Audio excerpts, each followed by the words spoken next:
Bueno, vamos a arrancar la charla de debate entre José Castillo y Agustín Echevarne. Por un lado va a empezar Agustín Echevarne, yo voy a dar una pequeña introducción de quién es José Castillo y después Juanvi va a dar otra introducción de quién es Agustín Echevarne. José es economista, graduado de esta facultad, tiene un máster en administración pública también de esta facultad, ha realizado estudios de posgrado de especialización en Japón, en Tokio y en Maryland. Es profesor titular en la Facultad de Ciencias Sociales de la UBA y en la Universidad del Centro. Es investigador principal del Instituto de Estudios de América Latina y el Caribe. Tiene escrito numerosos trabajos, el último de los cuales es su libro sobre historia del pensamiento económico, tópicos de economía política, que llegado al caso, si les interesa, está ahí en la nota, hay compañeros que lo están vendiendo. Y es miembro del colectivo de economistas de izquierda y dirigente de izquierda socialista en el Frente de Izquierda Unida. Va a poner 20 minutos después Agustín. Bueno, yo no me leí el CV de Agustín, lamentablemente. Pero bueno, un poco surgió todo cuando empezamos con Somos Libres, que un poco la idea era armar una agrupación liberal y Agustín fue muy generoso con nosotros. La verdad que le gustó mucho la idea, fue el que me comentó que le gustaría armar un debate en económicas con un economista de izquierda o alguna oposición a lo que sería el liberalismo.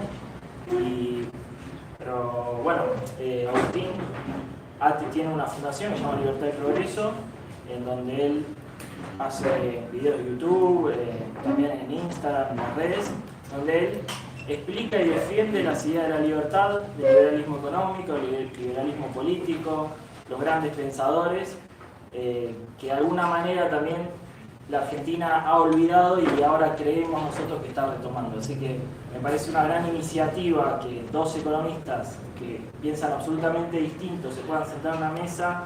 Creo que es algo inédito dentro de la facu, no sé, en otras facus, de dos agrupaciones que también son con pensamientos totalmente distintos, se puedan sentar en la facu de Ciencias Económicas y poder debatir de manera civilizada y que todos los estudiantes puedan escuchar.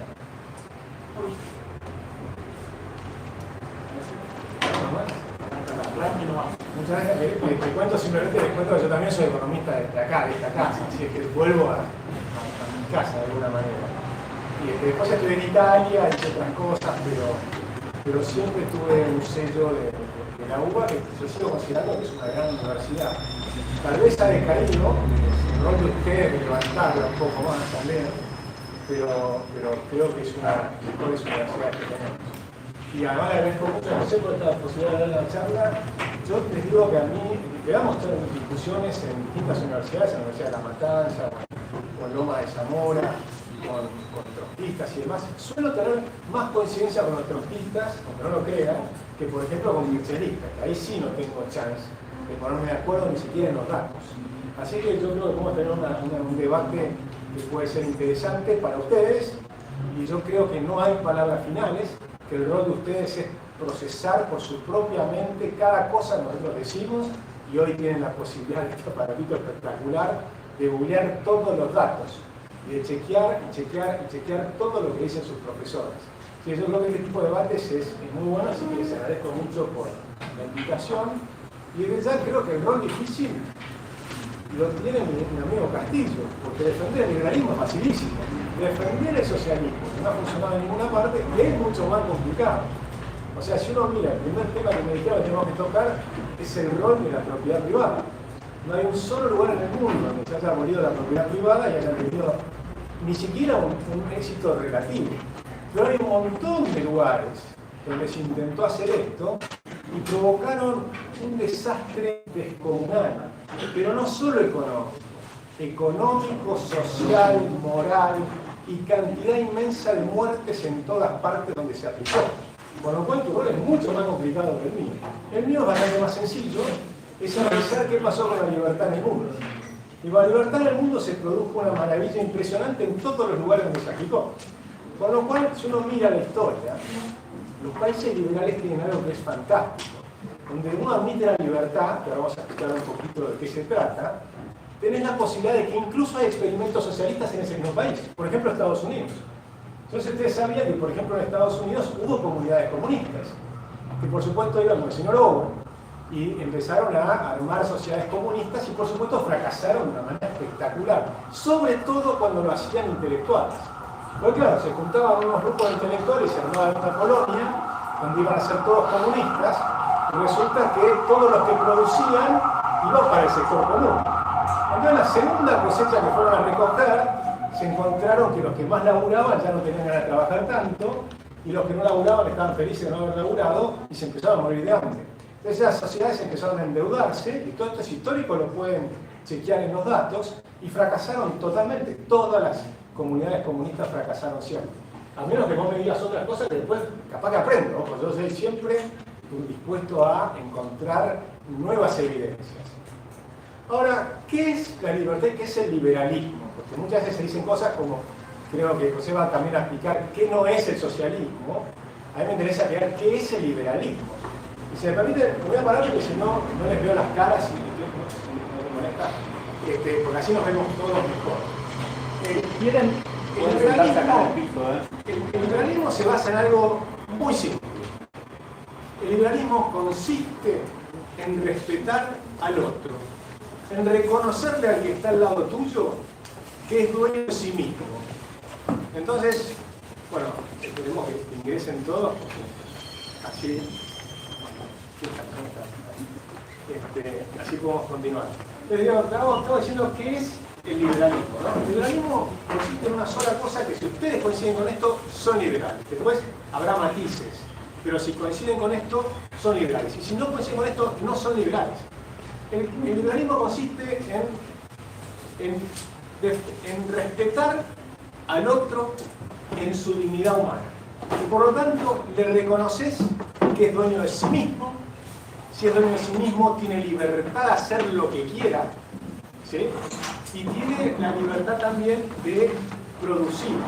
Y el fruto de su producción, de su mente, de su esfuerzo, que es suyo propio, es lo que llamamos el derecho de propiedad.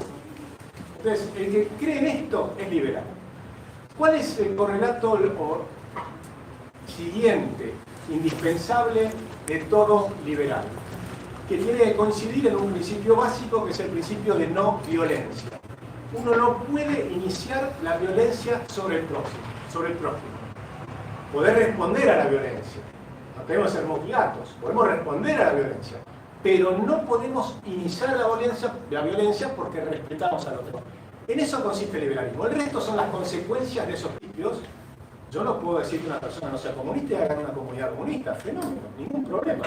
Háganlo, prueben, ojalá les salga bien. Y si son felices así, me saco el sombrero y está perfecto. Lo que no puedo hacer es obligarlos a ser comunistas. Eso es lo que no puedo hacer. Tengo que respetar su libertad individual. ¿Y por qué no hablo de la libertad del país, o la libertad del Estado, o la libertad de la patria, y hablamos de libertad individual? Porque es la de cada uno. A mí no me sirve estar en un país que se considera libre, pero resulta que yo soy esclavo. Entonces es la libertad individual, y no de un grupo, como puede ser la libertad de los mapuches si tienen una propiedad común. ¿Por qué no? ¿Por qué estamos en contra de eso? Porque, y me pongo en temas complicados, como por ejemplo la propiedad colectiva de los mapuches. Por una cuestión muy simple. Si vos no sos dueño de tu propiedad y te pones a laburar y construís tu casa y demás, y que eso, pero resulta que además sos un estudiante y sos estudioso y te va bien y sos fructífero y creás una aplicación y querés venderla y querés viajar por el mundo y querés vender tu casa, no podés porque no es tuya. Y no te puedes comprar el pasaje de avión. ¿Sí? Entonces tenés que negociar con el cacique, o el cacique o el que sea que manda. Es decir, el que manda tiene el poder y vos no tenés nada. Y tenés que negociar y él te puede ofrecer lo que quiera a cambio para darte los mangos para que vos te puedas ir. ¿Sí? Entonces la propiedad colectiva a mí no me sirve. Me sirve que yo soy dueño del fruto de mi trabajo. Si yo soy dueño del fruto de mi trabajo, entonces ocurre algo milagroso, que es que nos esforzamos más. Entonces, ¿qué es lo que descubrió Adam Smith? En 1776, una investigación sobre la naturaleza y causa de la riqueza de las naciones. Lo que descubrió Adam Smith es que cada uno, buscando su propio interés, logra generar el bienestar general. Es decir, él decía, yo no tengo un plato de comida en mi mesa porque el panadero es bueno, porque el verdurero es bueno, porque el carnicero es bueno. No, ellos quieren ganar plata y me lo venden. Y por eso tengo el plato. Ahora, eso sí, cuando yo tengo que ir a comprarlo, previamente tengo que ofrecer algo a cambio. Y ese es el mercado libre. Mercado libre es que nadie me pone coacción. Que si yo quiero algo, tengo que ofrecer algo a cambio. Puedo ofrecer mi trabajo, puedo ofrecer mis obras, de lo que fuera, de cantar o de lo que sea, o un producto, pero tengo que ofrecer algo. En un mercado libre nadie obtiene nada sin producir. Ahora, ese derecho de propiedad lo podemos observar en un montón de países. El mundo creció prácticamente nada durante milenios, te diría durante cientos de miles de años, hasta que en un momento determinado en el norte de Europa, en Holanda, empezó a desarrollarse la defensa de las ideas de la libertad. Tenés pensadores espectaculares como Spinoza, como Hume, como Locke, los pensadores escoceses, Hume y Locke, y después Adam Smith, también en Escocia, que defienden estas ideas que se van implementando en la sociedad en el norte de Europa y fundamentalmente en Inglaterra. Cada sociedad que implementó el desarrollo de estas ideas y básicamente las instituciones que las preservan, o tienen que crear instituciones donde la gente sea libre y tenga derecho de propiedad, tenga derecho a la vida y a la libertad. Cada lugar que ocurrió esto, vino una explosión de riqueza espectacular que el propio Marx reconoce. En el Manifiesto Comunista, 1848, Marx dice algo así como los ingleses en una generación produjeron más bienes y servicios que todas las demás generaciones juntas. Eso es Marx, 1848. Pero hasta ahí, la ciencia económica era simplemente observar lo que ocurría. Entonces Adam Smith era un filósofo, un profesor de ética, había escrito un libro maravilloso sobre la teoría de los sentimientos morales, y cuando empieza a investigar esta situación, escribe finalmente este libro maravilloso que resumido le dicen La riqueza de las naciones. Y por eso se lo considera el padre de la economía. Y él descubre esa maravilla, entiende que no fue ningún planificador, sino que el orden espontáneo de la sociedad, una vez que se establecen estos principios que aseguran que vos seas dueño de vos mismo, nada más, que vos seas dueño de vos mismo y nadie tiene que poner coacción, violencia sobre vos, y que lo que vos producís es tuyo, se produce una maravilla de crecimiento. Y la gente empieza a cooperar libremente. Y cuando la gente empieza a cooperar libremente, ocurre el siguiente paso, que es una división del trabajo que produce un aumento impresionante de la productividad, que por supuesto Marx reconocía. Y decía, esto es una evolución, es algo superior. Lo que pasa es que en el pensamiento marxista, hegeliano, ven a la vida como conflicto, en lugar de verla como cooperación. Y en ese caso lo ven como conflicto de clase. Y empieza, y ahí nos va a explicar mejor, después todas las preguntas sobre el marxismo van a las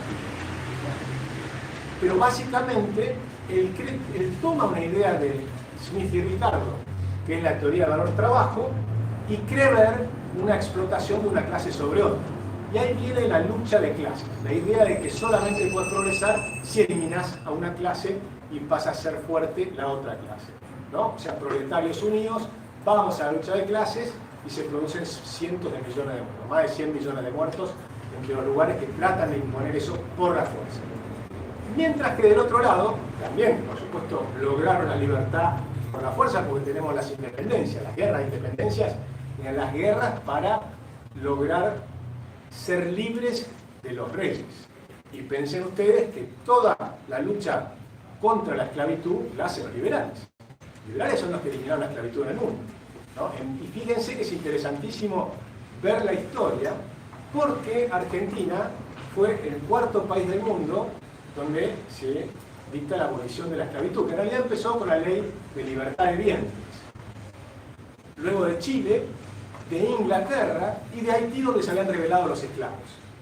Pero en los otros casos, la liberación se produjo por un cambio en las ideas. Y fueron liberales, en algunos casos multimillonarios, como William Wilberforce, que lucharon por eliminar la esclavitud. Y lucharon por eliminar la esclavitud porque comprendieron este principio básico, que es que tenemos que respetarnos los unos a los otros. Nada más. Eso es el liberalismo, no es otra cosa. Lo que pasa de nuevo, cuando vos ves las consecuencias del principio de no violencia, es que vos no le podés imponer nada a nadie. Si no le podés imponer nada a nadie, entonces empieza a haber problemas, por ejemplo, con los impuestos. Los impuestos son coactivos. Entonces tenés que tener mucho cuidado con no poner altos impuestos. No simplemente porque funciona mejor la economía con bajos impuestos, que lo hace, crece mucho más rápido una economía con bajos impuestos que con altos impuestos, sino porque moralmente está mal poner la coacción, porque es iniciar la violencia sobre el otro. Por supuesto, y ahí viene una de las segundas preguntas, que es el rol del Estado. Hay ciertas cosas que el Estado, en nuestro estadio de evolución de la psicología humana actual, porque yo aspiro que en 200 o 300 años tal vez tengamos una posibilidad de no tener más estados, como decía Borges, pero eso va a tardar bastante tiempo más. Pero inicialmente, para poder asegurar que nos respetemos unos a otros, tenemos que tener una ley y tenemos que tener, es decir, el poder legislativo, para que nos gobierne la ley y no una persona. Eso es lo que los ingleses llaman rule of law. El ruler, el rey, es la ley, no una persona. Que acá se traduce como Estado de Derecho, pero no se entiende bien. Es el imperio de la ley, nos gobierna la ley. ¿Para qué? Para que seamos libres, no para otra cosa. Solamente tiene justificación la ley, dentro de lo que es el liberalismo, para hacernos libres. Si entonces lo pensamos de ese modo, todas las instituciones sirven nada más que para eso. Para eso Montesquieu propone la división de poderes. Porque si hay alguien muy poderoso, entonces vos no sos tan libre. Si alguien tiene demasiado poder, puede tener poder de coacción sobre vos. Mientras que de otro modo, si está totalmente dividido el país, esa es la república, limitás el poder. Checks and balances, dice en inglés, con pesos y contrapesos del poder. Montesquieu, fundamental. Y todo eso escrito ¿en qué? En la gran ley fundamental, ¿cuál es? La Constitución. Pero la Constitución solo tiene sentido si nos hace libres. Esa es la idea de la Constitución. Limitar el poder de los poderosos. Eliminar, como en la Asamblea del año 13, la esclavitud. Eliminar las prerrogativas de sangre. Los mapuches tienen prerrogativas de sangre porque cambiaron la Constitución. En Argentina éramos todos iguales ante la ley. La igualdad es la igualdad en dignidad humana, la igualdad frente a la ley, no la igualdad de resultados, porque eso no te lo puede asegurar nadie. De hecho es imposible, porque si nosotros repartimos todo en este momento a todos por igual, una misma cantidad de dinero, salimos de acá y en 4 o 5 horas ya somos diferentes, porque algunos lo gastaron, otros lo ahorraron, otros lo invirtieron.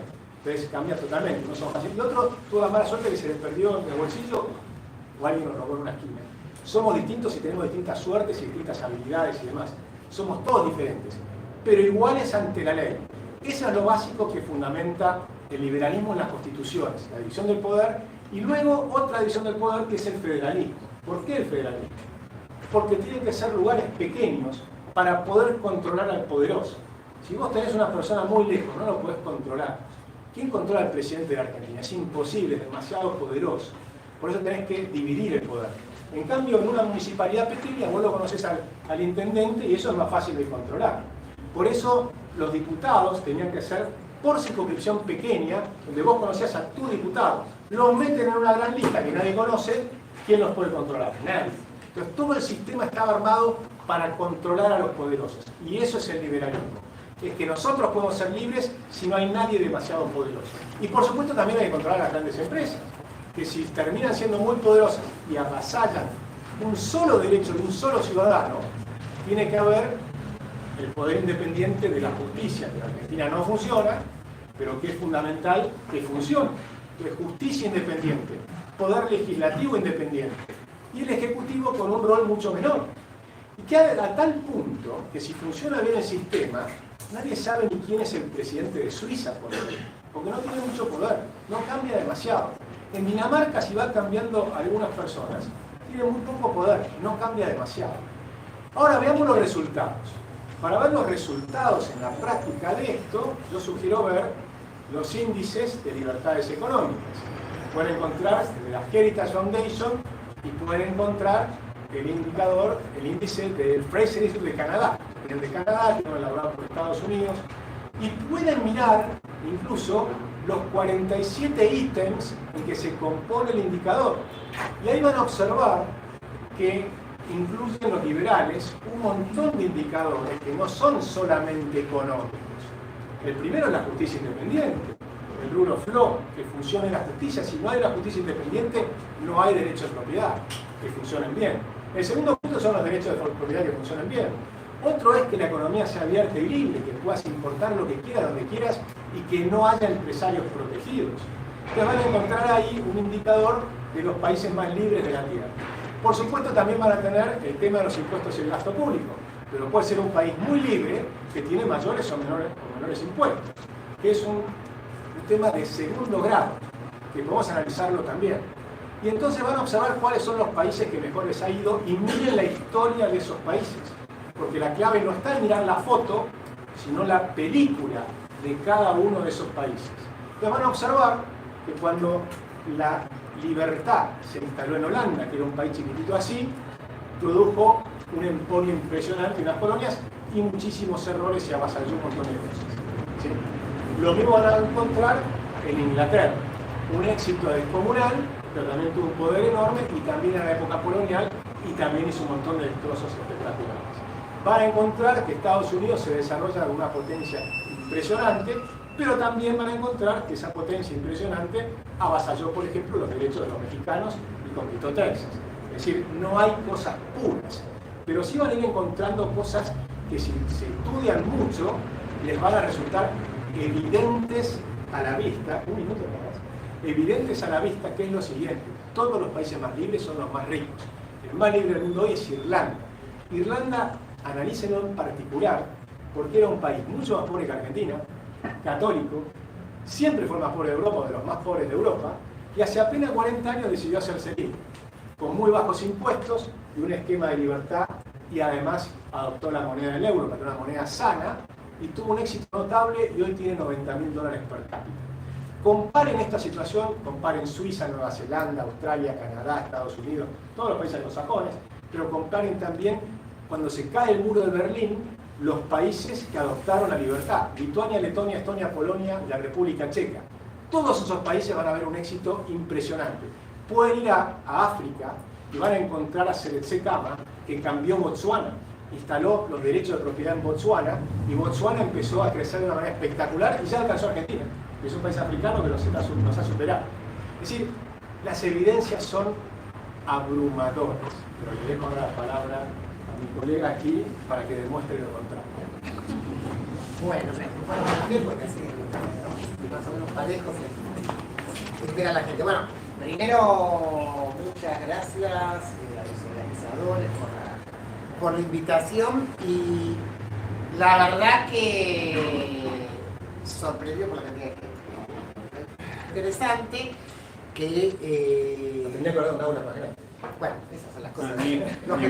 Son cosas de la facultad, no vamos. Pero bueno, así es la vida, y sin duda el tema es gigantesco, y inclusive el listado que nos habían preplanteado era imposible, es imposible de cubrir, con lo cual, a lo que yo entiendo, por supuesto, las cuestiones propagandísticas, alguien dijo el debate del siglo, no es el debate del siglo, claramente, pero sí es interesante poder ir a lo mejor armando una serie de debates que vayan agarrando los distintos temas que obviamente hoy no vamos a cubrir. Pero bueno, me gustaría comenzar poniendo bajo crítica los propios temas del debate y los términos del debate. ¿Qué vamos a discutir? Porque el título estaba como liberalismo versus socialismo. Eso decía la invitación. Y en realidad, a mí me gustaría que lo precisáramos. En realidad lo que estamos discutiendo es capitalismo versus socialismo. O sea, estamos poniendo en cuestión dos formas o regímenes de organización social, evidentemente distintos, opuestos. Eso es una cosa. Algo distinto es cuando nosotros hablamos de teorías, escuelas de pensamiento económico, programas políticos o ideologías. Ahí sí, el liberalismo es una, el marxismo es otra. Entonces ahí tenemos como cuatro elementos. Capitalismo y socialismo, estamos a un nivel de discusión, y después cuando hablamos de ideologías, de programas, vamos a liberalismo marxismo, para precisar un poco. Entonces, también criticando un poquito algunos de los flyers que han aparecido recién, yo voy a empezar diciendo que no es el socialismo, se lo había anticipado acá a Agustín, porque hay algunos flyers, está todo bien a nivel propagandístico para que venga gente, pero no es la realidad. Entonces, ¿qué no es el socialismo? Desde la posición que defiendo yo, que defendemos nosotros desde la izquierda socialista, que defendemos en general todos los partidos que llegan por frente de izquierda. El estalinismo no es socialismo. Si alguien quiere discutir sobre el estalinismo, que vaya a discutir con otra gente, no con nosotros. Después, si quieren en las preguntas podemos explicar por qué, pero digo, arranco por ese punto. Mucho menos es socialismo el chavismo, el llamado socialismo del siglo XXI. De nuevo, esa discusión no es con nosotros. China no es socialismo. China es una dictadura capitalista. Y ni que hablar, mucho menos, esto creo que es más fácil, creo que estamos más fácilmente de acuerdo, pero también, por si hay algún equivocado, lo planteamos. El socialismo no tiene nada, pero nada que ver con el kirchnerismo ni variantes otras del peronismo. Y en términos de teoría económica, porque también ahí hemos escuchado algunas amalgamas, el marxismo es una teoría económica absolutamente distinta de el keynesianismo. No aceptamos que se nos ponga en una bolsa gigante, tipo la intervención del Estado, y tira una bolsa con todo lo que hay adentro. No es así. Entonces, esto es para primera aclaración. ¿Qué es y qué no es el capitalismo para nosotros? Pues me parece bien el planteo con el que arranca Agustín, y entonces vamos a entrar por ese lado. ¿Está bien? Yo tenía también algunas dudas si entramos por el lado argentino, seguramente aparecerá después en el debate. Pero vamos por ese lado para mantener el orden del debate. El capitalismo es un modo de producción que surgió históricamente, o sea, no es eterno, no es natural, surgió en un momento histórico. ¿Basado en qué? Basado en la generalización de las mercancías. Los mercados existían previamente, pero efectivamente se generalizan a partir de un momento histórico y en un lugar histórico que es Europa, y en la apropiación privada de un excedente a partir de una forma de la explotación de la fuerza de trabajo, que es la forma salarial. La esencia del capitalismo es la ganancia privada. ¿Y qué? La ganancia privada se reinvierte, y de ese proceso de reinversión, en definitiva, depende la circulación, la acumulación del capital y todo lo que sea. Ahora, el punto central para nosotros, para los marxistas, es de dónde surge esa ganancia privada. Esa ganancia privada surge de la explotación de la fuerza de trabajo por la forma del trabajo asalariado. Ojo, no es el único modo de producción que tiene un excedente a partir de la explotación de la fuerza de trabajo. También lo tenía el esclavismo, también lo tenía el feudalismo. Es una forma distinta, que tiene que ver con esto de el trabajo libre, el trabajo asalariado, con los formatos que nosotros conocemos. Y este es el punto central. Este es el punto central que hace a la existencia de las clases sociales en el capitalismo. Los marxistas no inventamos las clases sociales, ni inventamos la lucha de clases. Eso es algo que existe porque se da de esta forma históricamente. Cualquier empresario discute con sus trabajadores. Cualquier trabajador quiere ganar más, quiere que no lo echen, quiere trabajar menos horas, y cualquier empresario quiere que trabaje más, pagarle menos, y si lo quiere echarlo.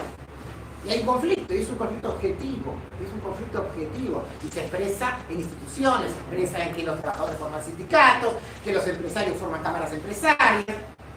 Si no existiera la lucha de clases, acá me adelanto un poquito a lo propagandístico, de la segunda parte, de las cuestiones más de Argentina, o del mundo. ¿Por qué la obsesión de todas las patronales con la flexibilización laboral, si eso no fuera el problema? Evidentemente lo es, y lo es objetivamente. Ahora bien, volvamos al capitalismo. Efectivamente, el capitalismo aparece y se desarrolla siglos XVI y XVII, no me meto ahí en la cuestión histórica, da un salto sin precedentes con la Revolución Industrial en el XVIII, alcanza su auge en el XIX, se extiende mundialmente, pero en el siglo XX empiezan a aparecer una serie de crisis. Y a nuestro juicio, si el capitalismo perdura, nosotros decimos va a llevar a la humanidad a la barbarie en el siglo XXI. Es una situación fuerte para debatirla, justamente. ¿Cuál es el balance histórico del capitalismo? ¿Permitió un desarrollo sin precedentes de las fuerzas productivas con respecto a los modos de producción anteriores? Eso no hay debate, sí. Sí. Después se puede discutir algunas cuestiones estadísticas de cuánto fue. Pero bueno, aceptamos el sí. Lo dice Marx en el Manifiesto Comunista. Creo que Agustín citaba una frase de eso. El capitalismo llevó al poder a la burguesía en general, digo, fines del siglo XVIII, según los países. Y esto permitió un avance importante, no total, pero sí importante de las libertades formales, por ejemplo, la igualdad de la ley, las igualdades jurídicas formales, sí, sin duda. Sin embargo, a pesar de esto, y de que estamos hablando de una historia que ya lleva 3 siglos, nunca resolvió el problema de la pobreza y la desigualdad social.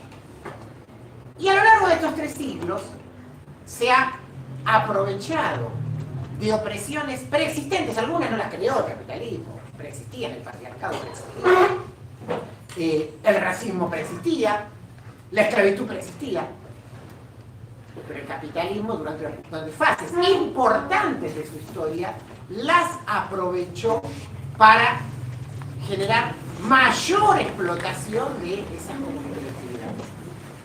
Por supuesto, acá Agustín decía, un principio básico del liberalismo es la no violencia. Bueno, habría que habérselo dicho a los ingleses en la época de la población originaria, cuando echaron a patadas a los siervos de las tierras, cuando cercaron las tierras, los echaron a las ciudades, llegaron a las ciudades, fueron obligados a asalariarse bajo penas que incluían hasta la pena de muerte. Y bueno, así se conformó el proletariado británico. Siglo XVII, XVIII, eso pasó. Marx lo explica, Tito, lea el Capital, capítulo 24, ahí está todo explicado. Ni hablemos si nos preguntamos cómo se dio esa acumulación originaria de dinero producto de el desastre que hicieron los imperios coloniales en América y en África. Hicieron esclavos a un continente entero. Mientras se desarrollaba la revolución industrial y hasta la mitad del siglo XIX, la industria, hoy diríamos de punta, más importante del mundo, la industria textil británica, tomaba materias primas de los esclavos norteamericanos del sur. Hasta que se produjo finalmente, vía una guerra civil, la abolición de la esclavitud en los Estados Unidos. Pero eso fue 1960 largo, En fin. Y vuelvo a la historia. ¿Y qué pasó en el siglo XIX, después del siglo XIX, en el siglo XX? Fin del siglo XIX, principio del siglo XX, una expansión planetaria del capitalismo.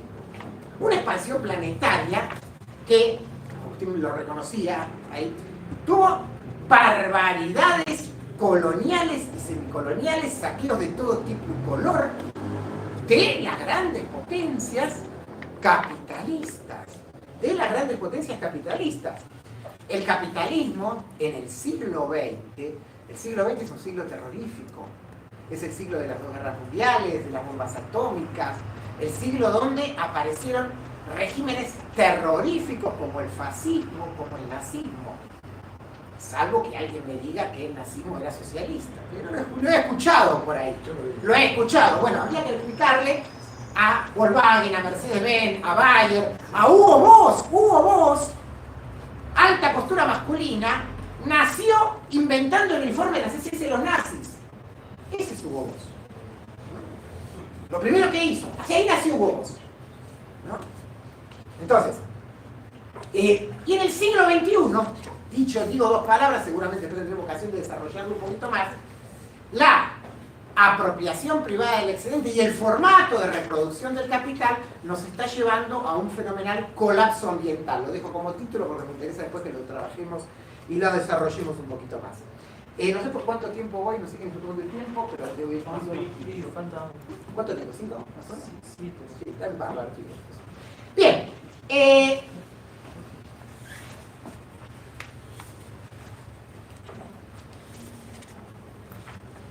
Una más entonces. Índices de libertad económica. Por supuesto con las estadísticas se puede hacer cualquier cosa. Puedo agarrarle, jugar. Digo con las estadísticas de verdad, no digo con lo que trunchan estadísticas. Con las estadísticas bien hechas uno puede poner focos, tomar distintas decisiones. Índices de libertad. Los países que tienen más libertad son los más exitosos económicamente. A mí me genera una duda, eso, una duda muy fuerte, de un país que no me gusta para nada, China. China es el país que está más creciendo más en el mundo, la verdad, mucha libertad. Pero bueno, China crece, digo, o no crece China. En esa lista tiene que estar seguramente. No conozco la lista entera, la podemos revisar ahora, pero está seguro. Ahora, China crece, creo que todo está vinculado. Pero bueno, incluso si hacemos un pequeño recorrido histórico, ojo, el gran crecimiento, Inglaterra tuvo, obviamente Inglaterra fue la primera potencia del mundo, el Imperio Británico. Ahora, Inglaterra llegó a la libertad de comercio cuando derogó las leyes de granos en 1847. O sea, hay todo un proceso previo británico que incluye el corazón de la revolución industrial, donde Inglaterra era proteccionista, tenía leyes mercantiles. David Ricardo discutía contra eso. Todo el texto de David Ricardo, Principios de Economía, Política y Tributación, es un llamado al liberalismo económico contra los terratenientes ingleses que se aprovechaban de la renta diferencial a partir de la ley de granos, que no se derogaron ni en 1820 ni en 1830, se terminaron derogando en 1847. Los Estados Unidos tuvo una importantísima políticas proteccionistas en su origen, Alemania en la década del 70, digo, estamos hablando de capitalismo, ¿no? Digo, para señalar, digamos, estas cuestiones. Pero bueno, sí me interesa decir, bueno, esto es el capitalismo y sobre eso hay que discutir mucho. Ahora, ¿y el socialismo? ¿Qué es el socialismo? Bueno, ponemos a esto el socialismo. Ya dije lo que no era, ahora voy a dar algunos ítems también más generales, o como dijo Agustín, por la positiva. El socialismo es organizar la sociedad sobre otras bases sociales. Sí, es ponerse en un conflicto social existente, después la radicalización, los grados de ese conflicto se pueden discutir, es ponerse del lado de los trabajadores, de los explotados, de los oprimidos. Es ponerse obsesivamente de ese lado. Eso es lo que hacemos. Es plantear que los que tienen que gobernar son los trabajadores, las trabajadoras, los oprimidos, los explotados.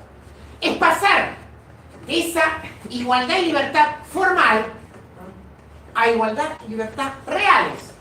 Este es el punto. Esas igualdades formales, que a veces de tan formales terminan no siendo ni siquiera formales, como cualquiera sabe, simplemente mirando, por ejemplo, la justicia en el mundo, y hablemos de la justicia en la Argentina. El que tiene plata para pagar a un abogado, el que no tiene, vayan a ver de qué están llenas las cárceles. Simplemente eso, nada más.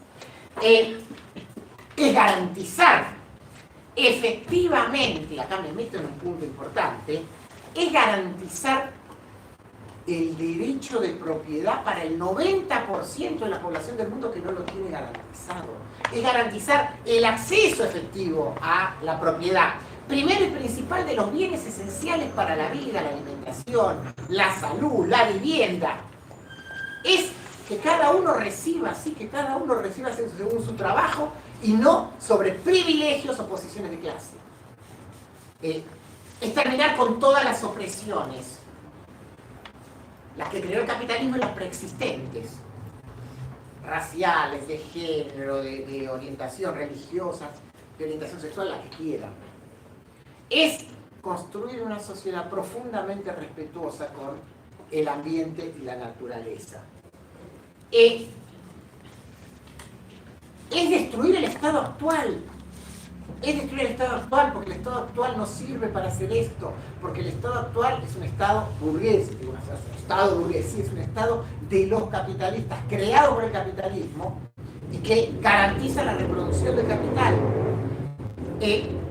Por supuesto, y acá tiene otro título, ya debemos estar más o menos el tiempo, para hacer esto hay que expropiar los medios de producción, por lo menos los grandes medios de producción. No me voy a meter, son discusiones burdas y menores y falsas. No estamos discutiendo la pequeña propiedad y que no tiene que haber nada de mercado, no es eso lo que se está discutiendo, pero sí los grandes medios de producción y que el conjunto de la economía pueda ser planificada racionalmente. No es cierto que el único conocimiento y la única eficiencia surge a partir de que los bienes se transforman en mercancías. La humanidad tiene una historia gigantesca de bienes que se crearon sin ser mercancía, anteriores al capitalismo e inclusive durante el capitalismo. Estados Unidos y la Unión Soviética conquistaron el espacio. Ninguno de los cohetes era mercancía, ninguno de los bienes de la NASA, ni de los, no sé cómo se llamaba lo que hacían los soviéticos en ese momento, era mercancía. Sí, el Sputnik al principio, porque lo vivieron después. Entonces, la idea de que solamente el conocimiento puede circular a través de la lógica, si ya cierro con esto, de la lógica de mercado, y que es imposible la planificación. Afirmación que está, quizás en uno de los planteos más duros, clásicos de Fomise, por ejemplo, ¿no? Bueno, más anteriormente a él de Bombaver, incluso de Menger, no se sostienen en la realidad, no se sostienen en la realidad histórica. Si dijéramos esto, tendríamos que tachar la ciencia de conjunto, infinitos desarrollos científicos se hicieron por fuera de la lógica del mercado y se siguen haciendo. Ni hablemos del arte, de la cultura. Por supuesto, vivimos en una sociedad donde de todo se trata de hacer mercancía y donde por lo tanto el acceso a cada cosa depende de tener plata para comprarla. Nosotros estamos en contra de eso. Estamos en contra, científica y moralmente. Bien, voy a dejar ahí porque estamos con de tiempo y si hay tantos temas para charlar, creo que ahora sí. Un momento, ahora son 10 minutos de vuelta a Agustín, 10 minutos de vuelta a José y después damos lugar a la pregunta. Ahí. Vale, bueno, tomé algunos temitas para aclararlos porque me parece que son interesantes. China no es de los países más ricos, está en el orden de la Argentina, no es de los países más ricos. O sea, Irlanda tiene 90.000 dólares per cápita, China tiene un noveno de eso. Pero es cierto que China produjo 30 años de un crecimiento extraordinario. Ahora, ¿por qué creció China? Y esto es simpático para conocerlo, pueden estudiar. China fue comunista con Mao, y el crecimiento que tuvo fue cero. El crecimiento per cápita de China comunista fue cero. Pero Mao se murió, por suerte, y asumió Deng Xiaoping. Todo esto, googleenlo. Y Deng Xiaoping había viajado por el mundo, había conocido Francia, había conocido Taiwán, que era parte de China, pero China libre, en vez de comunista. Y era, el crecimiento en Taiwán había sido así, y China cero. Conoció Hong Kong libre, China comunista. el crecimiento de Hong Kong, que decir así, China cero. Entonces, ¿qué dijo Deng Xiaoping? No me importa el color del gato, que sea blanco o negro, sino que case ratones. ¿Y saben qué hizo? Le escribió una carta al Premio Nobel de Economía Milton Friedman, que ustedes habrán leído, liberal. Milton Friedman agarró la carta y dijo: el gobierno de China comunista me invita, esto es un chiste de una Argentina, ¿no? Pero no, era verdad, y se fue a China y fue a dar charlas para eliminar la inflación que tenía en ese momento, y de paso les explicó cómo funcionaba la economía. Y este hombre, Deng Xiaoping, creó 13 regiones libres. Esas 13 regiones libres provocaron un éxito tan brutal que en la primera década importaron 700 millones de dólares de capitalistas explotadores, año por año. La segunda década tuvieron 7.000 millones de dólares de capitalistas explotadores. La tercera década tuvieron 70.000 millones de dólares por año de capitalistas explotadores. Y ese es el milagro chino. Vinieron los capitalistas explotadores a explotar a China. ¿Qué pasó con los salarios chinos? Dado que hay más conflicto, ahora hay conflicto y demás, entonces se hicieron pelota los salarios. No, se multiplicaron por 5. Y eso es todo lo que hemos visto. Se sacó 600 millones de personas de la pobreza. Ese es el éxito de la libertad. De cuando cada uno es dueño del fruto de su trabajo y se asegura el derecho de propiedad, que no como en Argentina, sino que los podían sacar las ganancias, si no lo hubiesen vuelto. Acá te prohíben sacar las ganancias, no puedes comprar dólares. Bueno, en China no, te permitían comprar dólares, te permitían explotar y sacar a la gente. Ahora, vamos al tema del conflicto. Vos asegurás que hay siempre conflicto entre empresarios y obreros. Yo digo que no, yo he tenido empresas y jamás he tenido un conflicto con ningún empresario, con ningún obrero, con ningún empleado mío, nunca, jamás. Nunca he tenido un conflicto. Sí. Y conozco un montón de empresarios que no tienen conflicto. ¿Por qué quieren la flexibilización laboral?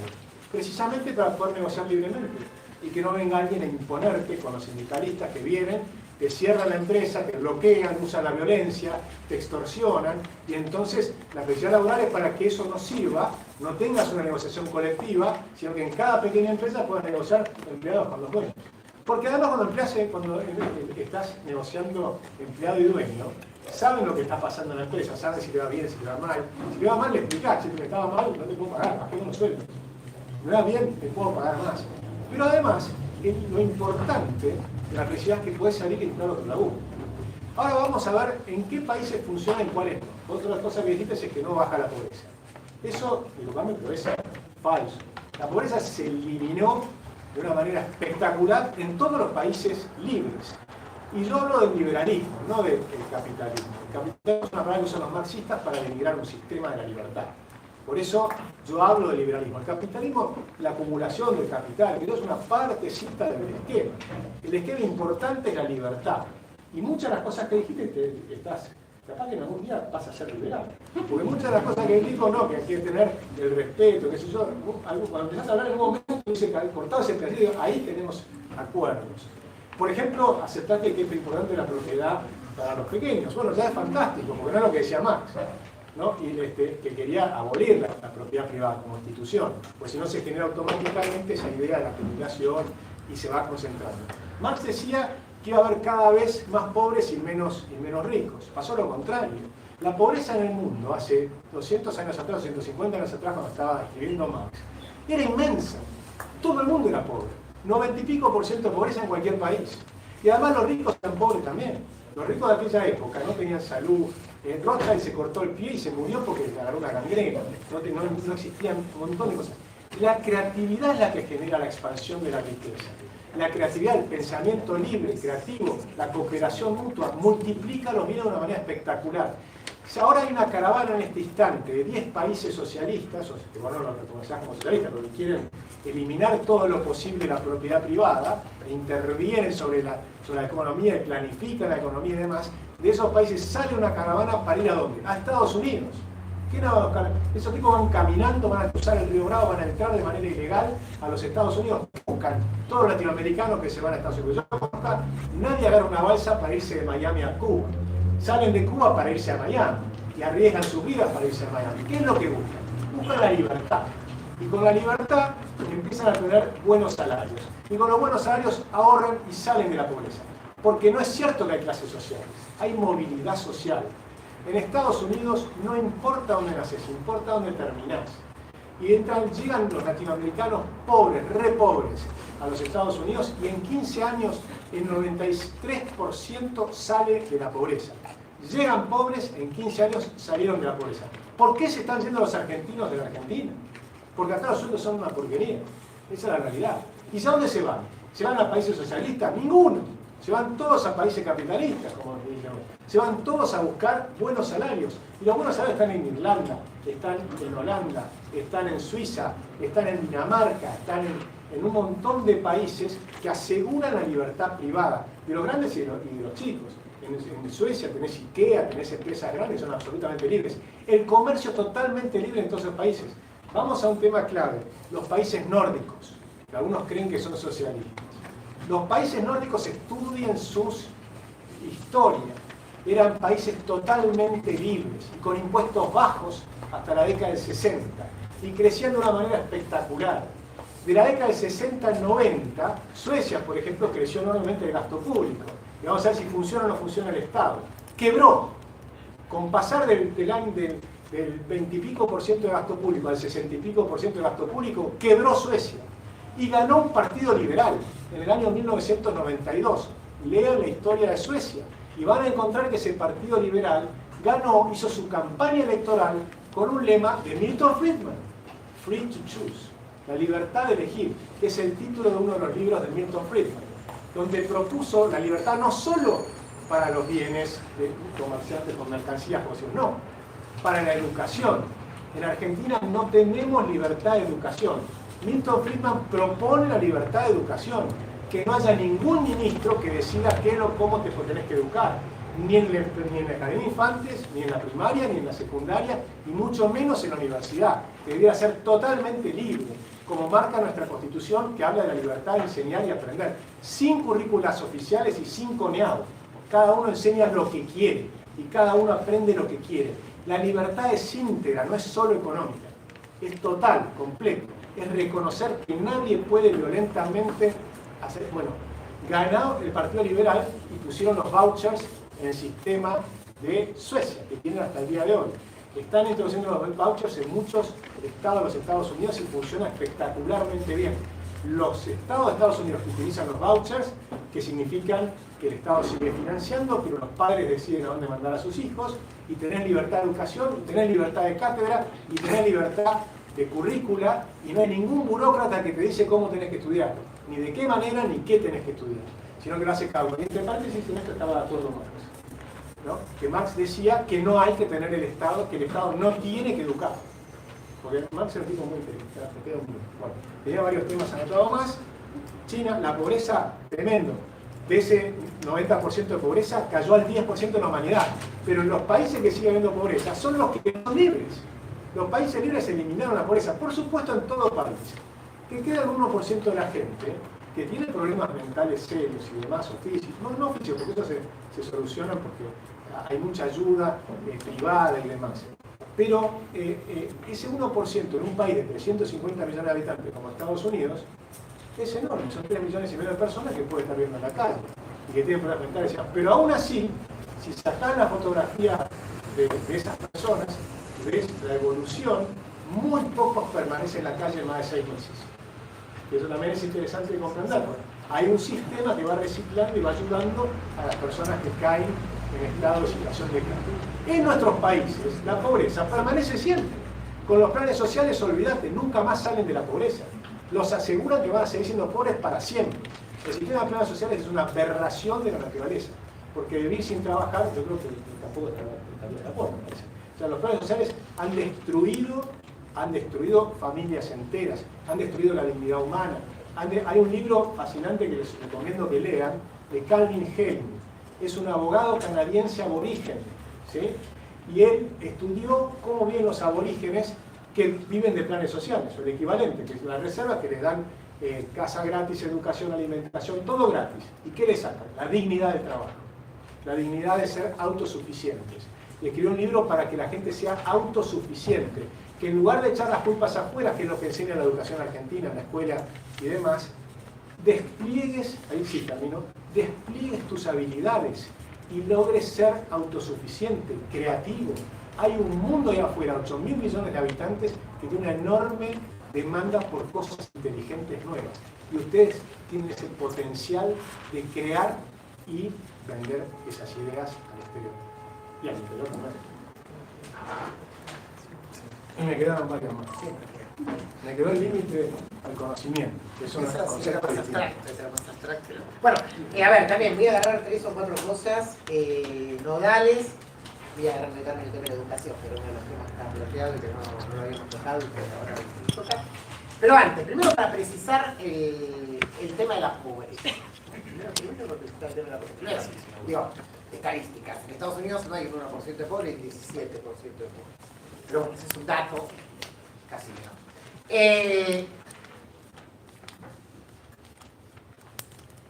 La pobreza en el mundo. Por supuesto, no había generalización de las mercancías y ahora hay generalización de las mercancías. Por lo tanto, si yo mido el PBI en moneda, el PBI obviamente aumentó. La cantidad de moneda dura, digamos, de Producto Bruto total o per cápita, digamos, desde cuando no hay generalización de las mercancías hasta cuando hay, obviamente aumentar. Por lo tanto, estos datos no son comparables, no se puede comparar antes del 1800 con después del 1800, pero entre otras cosas porque tampoco hay estadística para poder hacerlo, lo cual no quita que obviamente todo el mundo reconozca que hay un incremento material en el desarrollo de las fuerzas productivas, pero esa es una cosa. Otra cosa es decir, a ver, la pobreza en el mundo sigue existiendo materialmente. Vivimos en el mundo de Internet, de las telecomunicaciones y de la globalización. El 29% de la población del mundo no tiene acceso a Internet. Hay 700 millones de personas que no tienen acceso a agua potable. Agua potable. Vuelvo a repetir. No reconozco ninguno de esos países que se autodenominan socialistas como tales. No me meto en ese debate. Ahora, la gente se va de una serie de países a otra serie de países. Exactamente. ¿De dónde se va a dónde se va? Se va de los países subdesarrollados, dependientes, saqueados por las grandes potencias imperialistas, a los países imperialistas. Y los países imperialistas no lo reciben con los brazos abiertos. No lo reciben con los brazos abiertos. El mar Mediterráneo en este momento es un océano de cadáveres, de gente que trata de entrar a la Unión Europea y la Unión Europea los tira para afuera. Donald Trump, sin palabras, ¿no? O sea, habría que decirle a los libertarios norteamericanos que apoyan a Donald Trump, ¿qué opinan justamente de los muros, las políticas de supremacismo contra latinos, negros, etcétera, etcétera, etcétera? No es cierto que todo el mundo simplemente de una generación a otra, o la mayoría, asciende socialmente. La zona más pobre de los Estados Unidos es Alabama, Arkansas, los territorios donde viven los descendientes de los esclavos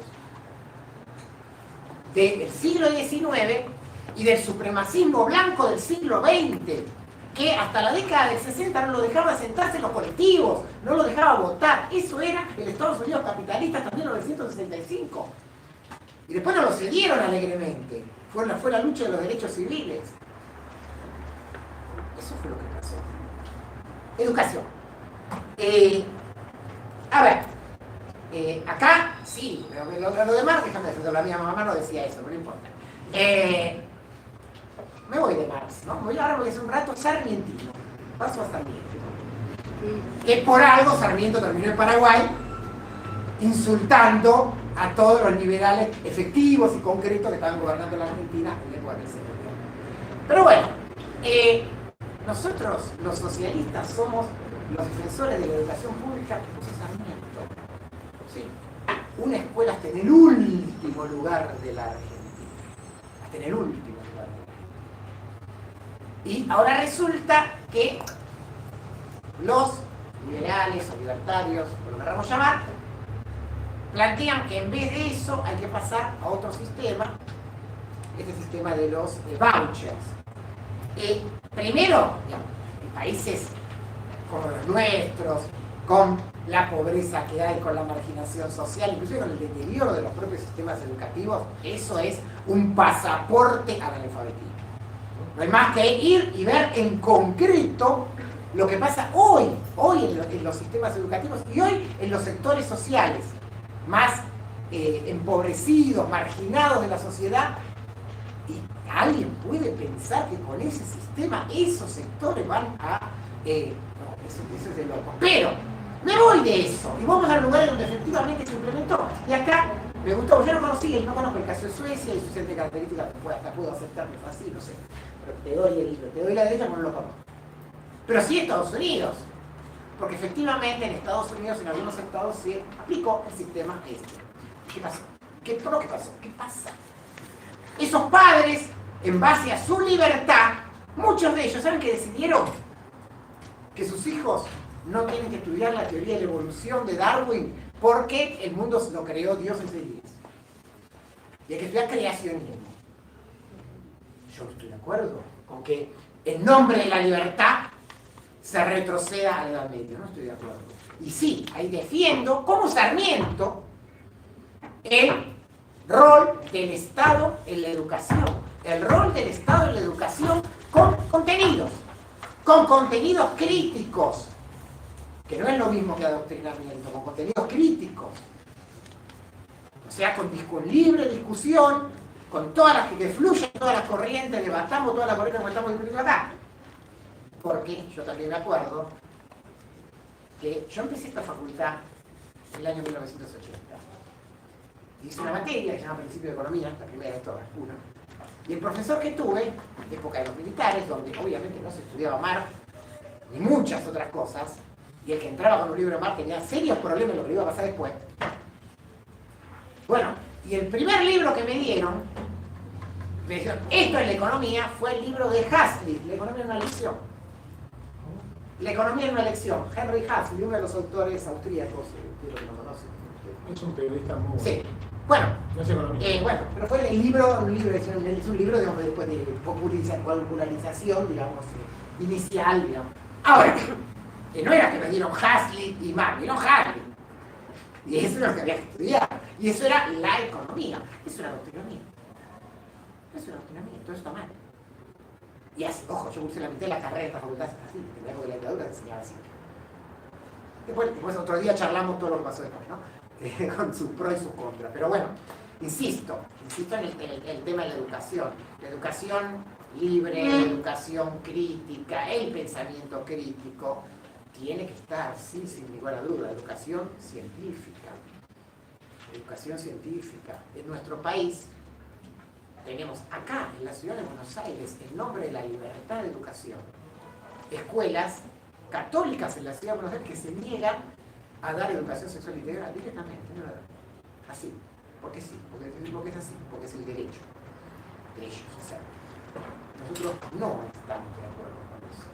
Claramente no estamos de acuerdo con más tampoco. Sí, te voy a dar la cita. Bueno, dame la cita, Florito. Lo voy a poner después en Instagram.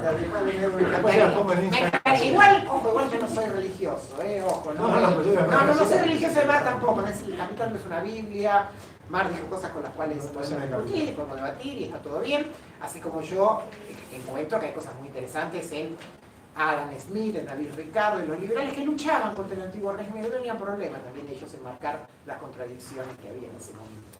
Cosa que no sucedió lo mismo a partir de 1870, cuando surge un pensamiento neoclásico, digo en términos generales, los austríacos no se definen como tales, incluyo a los austríacos como un instante en eso, ese pensamiento económico que surge a partir de 1870, profundamente conservador, y que es el giro a la derecha del pensamiento liberal. Los marxistas somos profundamente orgullosos y herederos del pensamiento liberal clásico.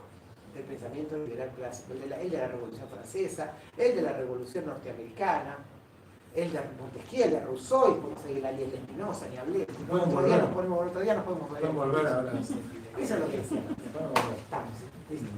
Me queda uno más. ¿Me lo regalaste? No, te lo regalo porque yo no vendo las cosas.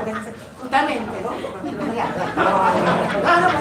Ya entramos en otro tema, vamos a usted Argentina. No, hay un tema que me parece que es importante. Cuando comparen la pobreza de los países, y es verdad que Estados Unidos dice que tiene una pobreza del 7%, es porque Estados Unidos fue cambiando la vara de la pobreza, la va subiendo. Si comparan con la vara argentina, no tiene pobres Estados Unidos. Con esa vara de pobreza del 7%, el 70% de los pobres en Estados Unidos tienen auto. ¿Sí? El 99% tiene casa, aire acondicionado, o sea, casa que puede alquilar, ¿no? No es que es casa propia. Pero tienen todas las cosas que se les podían ocurrir, las tienen los pobres de Estados Unidos. Un segundo. Ahora hacemos bloque de vuelta. La idea ahora es hacer un bloque de preguntas del público.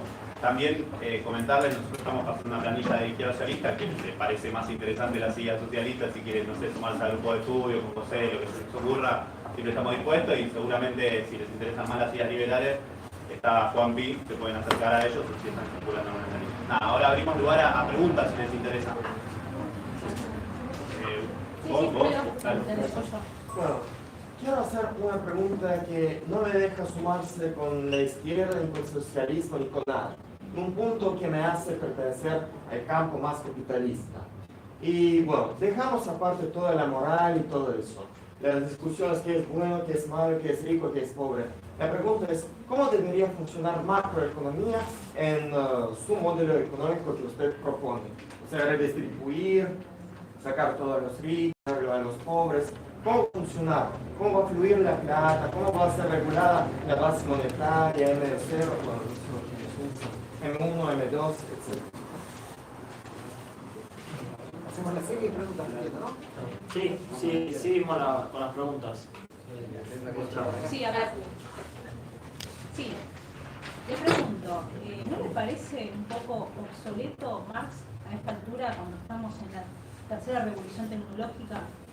Y un sistema de voucher sería, creo que, lo ideal. La sociedad evoluciona. Ahí ya, dale. Para Agustín, quería preguntarte, vos empezaste justificando el liberalismo por sus efectos, ¿no? Porque, No, empecé por la moral. bueno, entendí que era efectivo, entonces era... No lo justifico por los efectos. Es un principio moral. De hecho, Adam Smith era un profesor de ética. Bueno, igual tal vez la podés retomar la pregunta, era si hay que respetar al otro en su dignidad humana, o sea, ese valor que es en sí la dignidad humana. ¿Cómo se garantiza esa dignidad humana si hay que respetar al otro, no tiene que hacer algo por el otro? ¿Se entiende la pregunta? O sea, si el otro es alguien que tiene dignidad humana, requiere que tengamos una posición activa ante el otro. Esa posición activa ante el otro no entra en tensión con la libertad a secas. Bueno, esa es la pregunta. ¿Alguien más? Sí, yo tengo una para Agustín y una para José. Gracias, disculpen.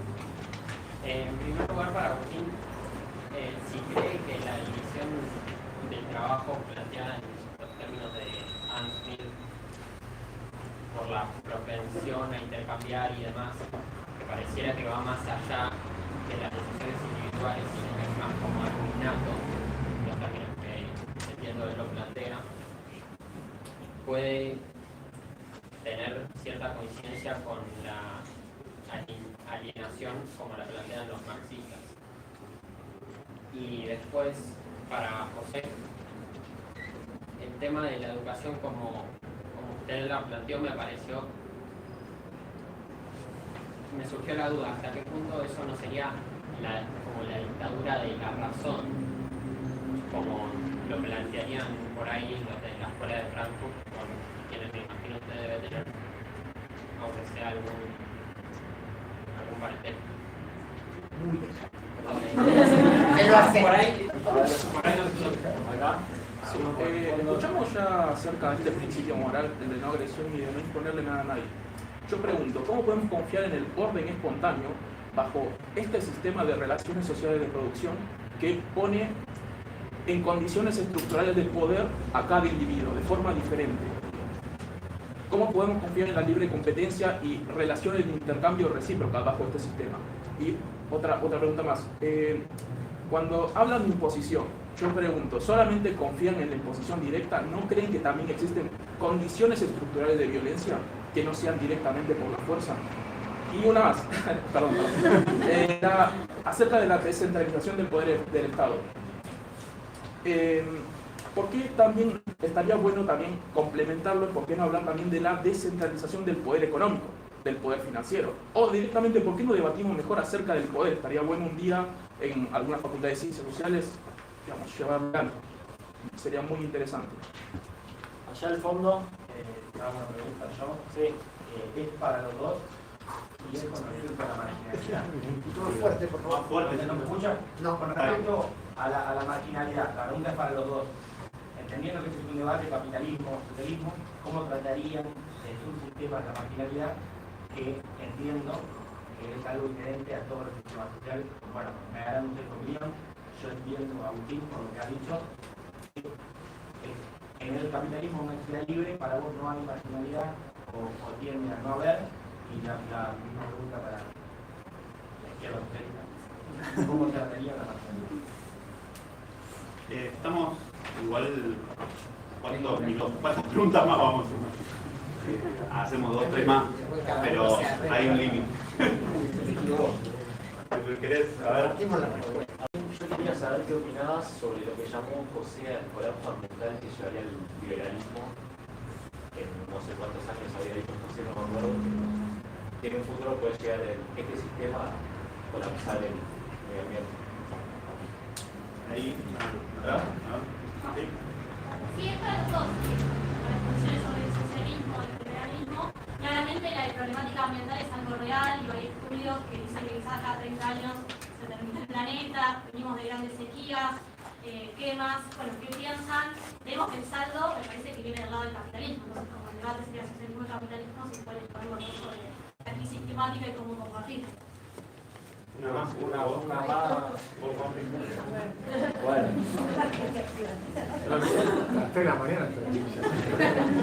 Yo me quedé con una duda con Agustín, en realidad con varias dudas, con esto de la flexibilización laboral, para mí la Argentina está de hecho, no sé, creo que más del 50%, cerca del 50% de los trabajadores es negro, con lo cual ya hay flexibilización laboral, y no veo que uno se siente, un trabajador negro se siente a negociar con el empresario en una condición de igualdad, porque obviamente el empresario es la parte fuerte, el trabajador es la parte débil, y más cuando tenés, el empresario te dice, bueno, sí, o sea, vos venís a negociar, pero tengo atrás tuyo miles de personas para el mismo puesto de trabajo.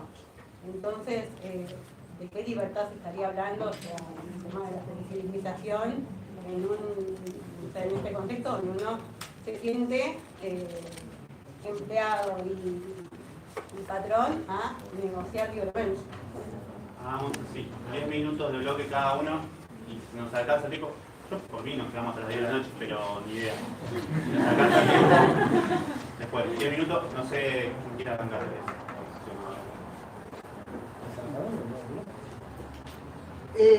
Bueno, dale, espera, a ver, voy a contestar algunas, ¿no? Tratando de contestar las que fueron dirigidas directamente y después a lo mejor si damos preguntas para opinar sobre las otras. No, primero y principal, más es obsoleto, es importante esta discusión. La teoría económica está inmersa en una profunda crisis. Yo ahí aprovecho para pasar el chivo, ahí afuera está el libro tópico de economía política, ahí lo explico eso. Pero una profunda crisis, entre otras cosas, de tipo aplicativo, de qué es lo que pasa. Una crisis que afecta primero a las corrientes principales, al keynesianismo, al neoclasicismo en todas sus variantes. Yo soy marxista, además de por una convicción ideológica, como decía al principio, de ubicación social. por la capacidad explicativa del marxismo. El marxismo, contradictoriamente a lo que a lo mejor muchos que no han leído a Marx creen, dice muy poco sobre el socialismo, no explica casi nada. ¿Y cómo tendría que ser el socialismo? Y la verdad, ahí puedo empezar. Ahora yo decía algunas cosas, ¿no? Pero la verdad, Marx dice mucho sobre eso. Mucho, lo dice. Marx y el Capital en particular, estudiantes de economía, libro que debe ser leído de punta a punta, así como hay que leer a la Smith, así como hay que leer a Ricardo, así como hay que leer a Mises, hay que leer. El Capital es una teoría sobre el capitalismo. Sobre el capitalismo. Y explica cosas que otras corrientes increíblemente no explican. Por ejemplo, ¿de dónde sale la ganancia? Pregúntele a la macroeconomía clásica qué dice de dónde sale la ganancia. Nada, no está. No está, increíble, no está. Si bajamos a la microeconomía, encontramos en el neoclasicismo una lectura de que es el resultado de la productividad marginal del capital. Ahí sabe muy bien qué es eso, matemáticamente tiene circularidades, hay autores que han explicado por qué es. Los austríacos dicen, no, está bien, eso es la productividad marginal del capital, es una boludez, no va, pero lo resuelven por el lado de la intertemporalidad. Bueno, es un poquito más sofisticado. Ahora, la verdad, cualquiera que intenta preguntar en empresas reales, ¿cómo se calculan los costos? Bueno, vaya, sabemos de economía, vayamos a la carrera de contador, digo, sin moviendo no simplemente tres aulas al lado. ¿Cómo se generan los costos? ¿Cómo se calculan las ganancias? Van a encontrar que la teoría de Marx se parece mucho más a la contabilidad real que los planteos neoclásicos austríacos, que se paran desde otro lugar. ¿Cuál es el lugar desde el cual se paran?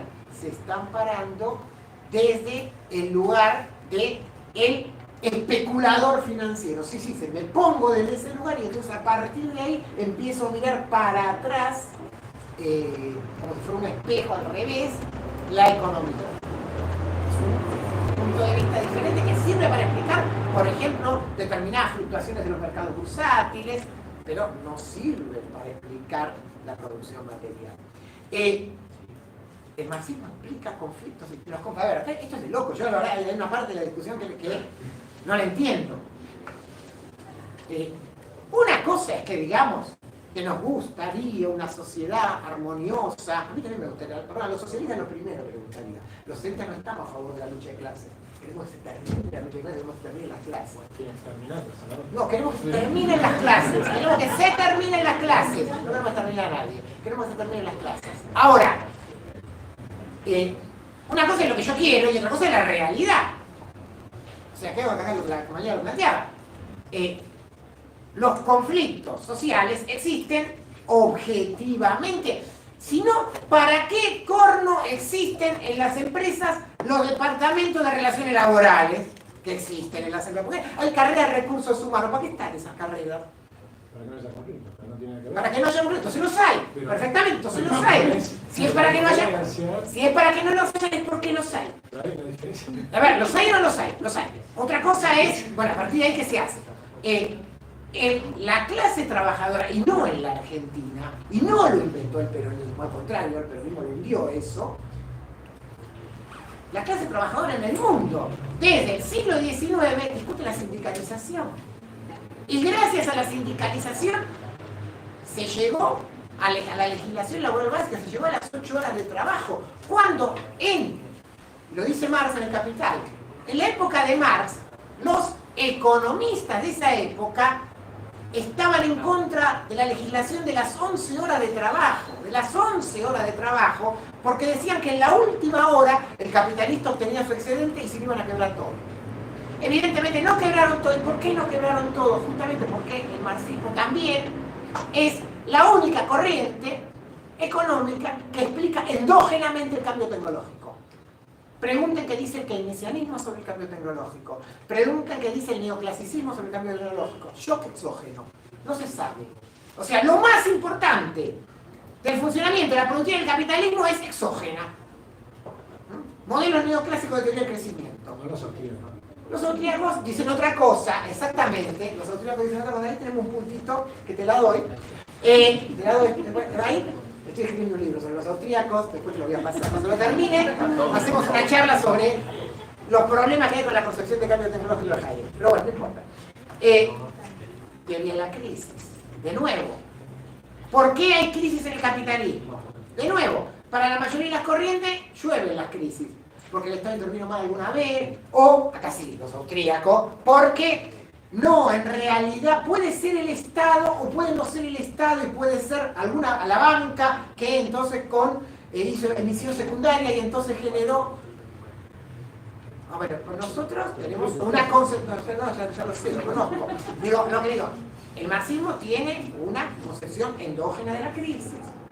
Digo, estoy diciendo títulos para leer simplemente para señalar, digamos, la profundidad del análisis marxista de la economía en el sentido de cambio explicativo.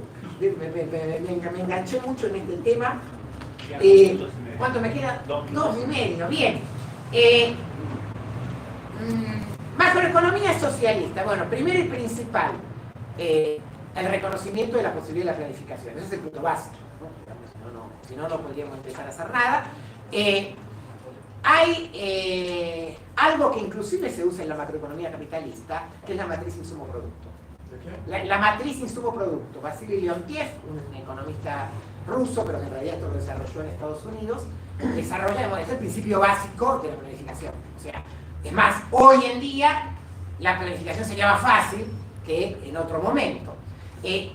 Yo no estoy de acuerdo con planificación simulando precios al estilo de lo que planteó, vean el debate, Oscar Lange contestándole a Mises en alguna discusión de ayer perdida por la década del 20.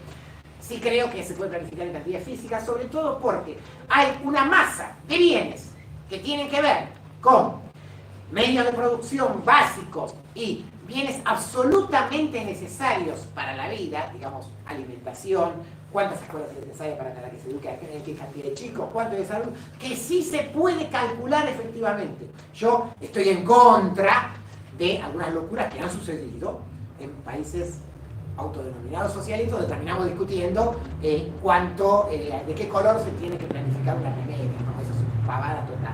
Ahora, hay una masa fundamental de bienes, que son los bienes esenciales para la vida, que sí se pueden planificar. Por supuesto, tu pregunta llevaría toda una... Claro, llevaría... Claro, y después de lo básico, obviamente, podemos dejar ahí distintas variantes, inclusive de juego de elementos de mercado.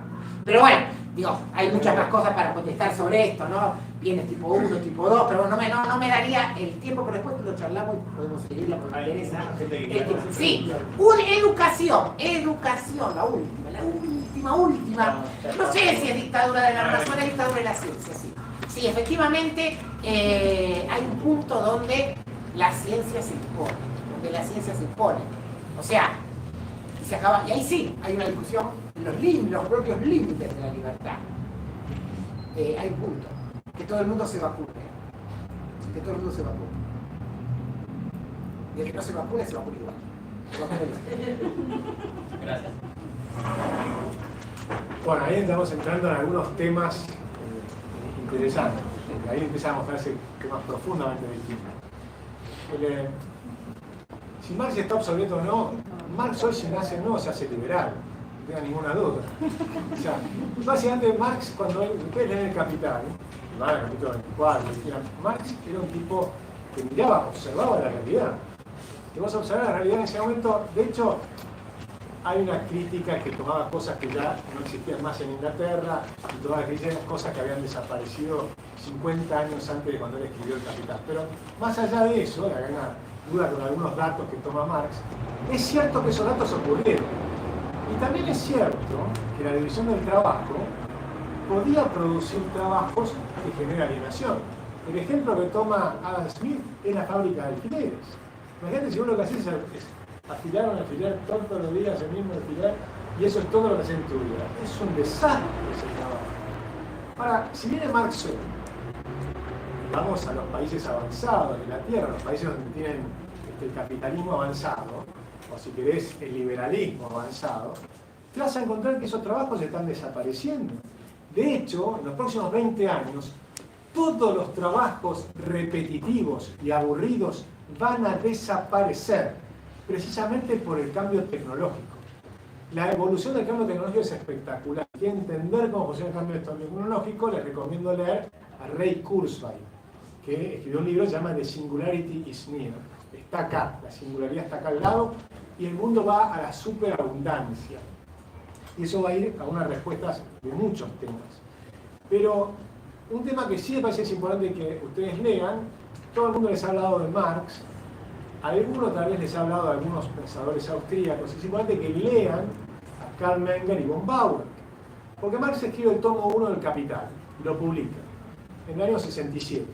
En el 71, von Bauer y Karl Menger, por separado, demuestran que la teoría del valor del trabajo tiene pies de barro, se deshace, no existe. Y es fácil de demostrarlo. Léanlo ahí y lo van a entender. Pero básicamente las cosas no valen por la cantidad de trabajo que tiene incorporado. Yo voy a meter un montón de trabajo para hacer esta botellita de agua, y vengo acá y esta botellita de agua tiene un valor. Ahora, si yo vendo esta botellita de agua sobre el Nahuel Huapi, ¿cuánto es el valor? 0, porque tomás agua del lago. Entonces hay un valor que tiene que ver con la escasez, tiene que ver con la utilidad. ¿Me sirve o no me sirve? Te puedo poner, entre todos nosotros vamos a fabricar algo que no sirve, le metemos un montón de laburo, hacemos un auto, pero sale a la calle y no arranca, ¿cuánto vale eso? Por el valor del trabajo, 0 vale, no vale nada.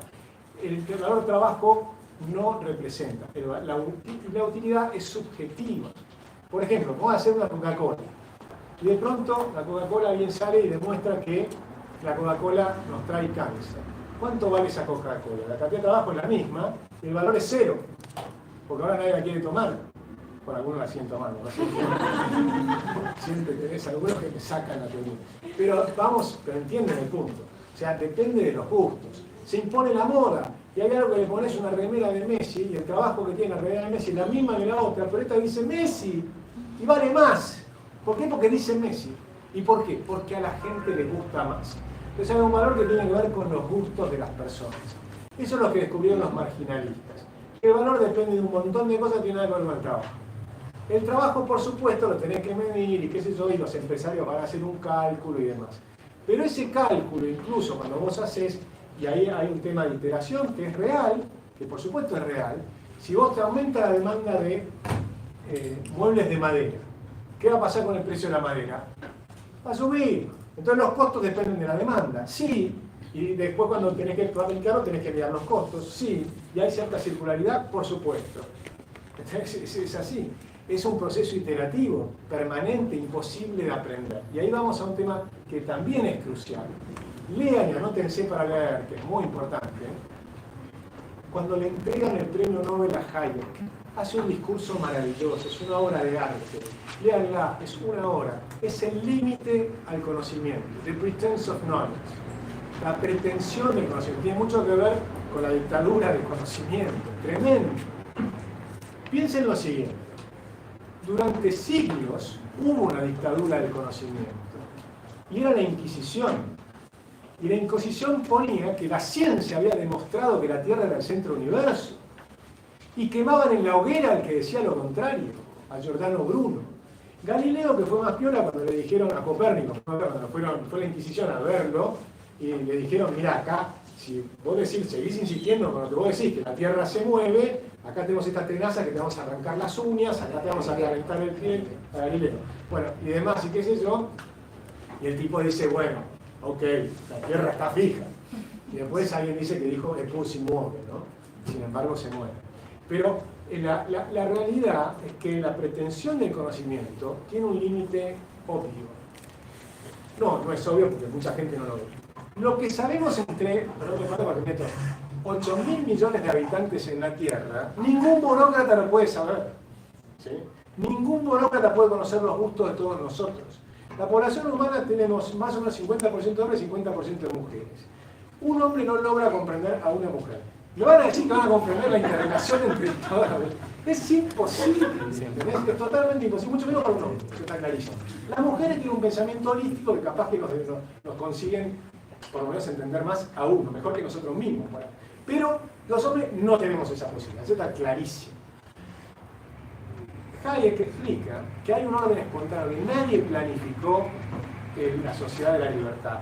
Nadie planificó el éxito extraordinario que tuvieron los países capitalistas. Nadie los planificó. Es imposible planificar. Vamos a lo que dijiste de los bienes públicos. ¿Pueden hacer los estados un bien público para colocar un cohete en las estrellas? Sí. ¿Lo puede hacer eficientemente? No. Por ejemplo, 5 estados de los principales del mundo, los más avanzados del mundo, quisieron descifrar el ADN. Y se dedicaron 10 años a hacerlo. Una empresa privada como Venture lo hizo en 3 años por el 10º de la plata. SpaceX va a colocar, o está colocando ahora satélites en el espacio con un 10º del costo de la NASA. ¿Lo puede hacer la NASA? Sí, pero 10 veces más caro que el sector privado. El sector privado tiene algo que no puede hacer el Estado. El Estado pone ahora, por ejemplo, en la Ciudad de Buenos Aires con la reta, quiere incentivar a los pequeños emprendimientos. Pero el sector privado, ¿qué es lo que hace? Genera en Estados Unidos, por ejemplo, 1 millón de empresas nuevas por año. Quiebran el 80%, ¿ok? Quiebran el 80%, apuestan su capital y por eso tiene que tener un beneficio, porque si no, ¿quién apuesta su capital si no tiene un beneficio, una ganancia? Apostás porque tenés una idea, con esa idea que tenés, vas y creás, primero contratás un lugar para poner una empresa, tenés que pagar un alquiler, tenés que comprar las maquinarias, tenés que tener el diseño, el desarrollo, pagar a los empleados, todo eso y no ganaste un mango todavía. Estás invirtiendo, con la apuesta de cuando lleves tu producto al mercado, seas mejor que los demás. Y por eso, por ejemplo, cuando haces un celular, tenés que diseñarlo con la tecnología que va a existir dentro de 2 años. Porque el cambio tecnológico es tan acelerado que en 2 años va a tener el doble de capacidad que estos, cuando estés más viejo, que uno nuevo. ¿Sí? Entonces va a ser tremenda el potencial que tiene de crecimiento hermano. Vamos a un tema muy importante que creo que me decías vos, que tiene que ver con la dignidad, y que lo dijeron varios, con la dignidad del hombre, con la marginalidad. No, I don't want to talk to you. I told you. Pero vamos a entrar que es muy importante y después me quedó el tema del medio ambiente. También lo quería saber. Eso lo decimos después. El medio ambiente lo vamos en un quesito. Pero sí, la dignidad humana, la pobreza, la marginalidad, ¿qué hace en el liberalismo? ¿Qué ocurre con esto? Bueno, los países liberales es donde hay mayor caridad. Ustedes saben que necesitas 7 franceses por cada americano en términos de lo que aportan en caridad. ¿Por qué? Porque Estados Unidos es mucho más libre que Francia. Los países libres, sobre todo cuando tienen bajos impuestos, la gente es mucho más caritativa.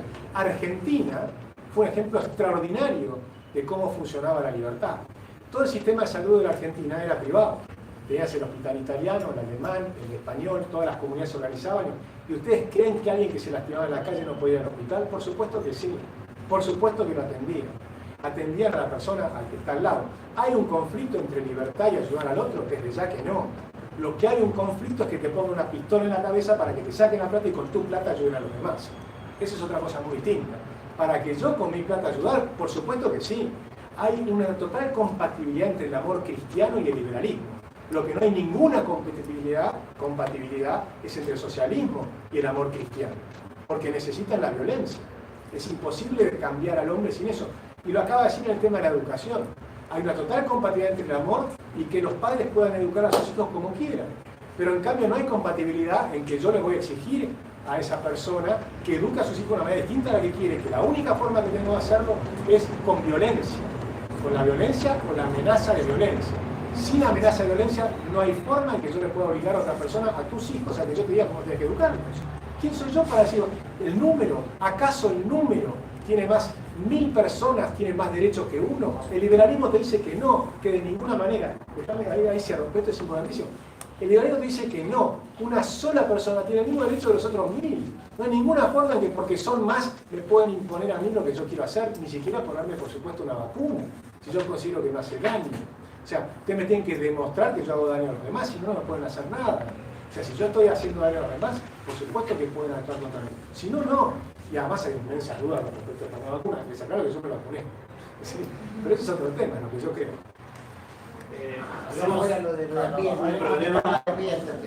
O sea, quedan 20 minutos exactos para las 9, porque la idea era hacer un bloque de 10 más de cada uno, pero no sé si nos alcanza. Vamos a leer también. Yo creo que vamos a tener que... Hacemos una tanda más y cerramos. O sea, sin preguntas, por eso. Sí, sí.